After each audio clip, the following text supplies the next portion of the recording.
Tani sot në Partinë Demokratike kanë shkuar 3 apo 4 kandidat për kryetar partie për të përfshirë në garë. Nga këta, një prej këtyre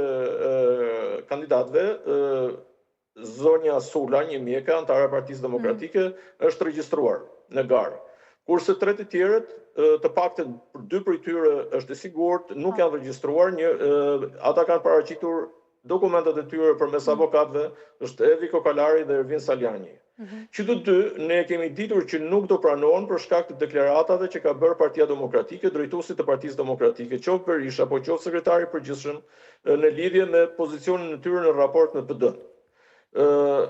Dhe për të parin, për Saljanin, ata kanë deklaruar që është përjashtuar, në fakt është një përcaktim i cili nuk është i përfshirë dhe nuk parashikohet nga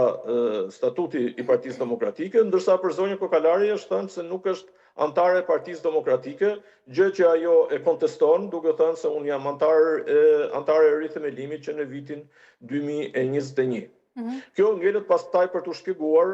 qoftë edhe nga strukturat e tjera brenda Partisë Demokratike, ku ka struktura ankimimi, dhe përmes këtyre strukturave mund të marrë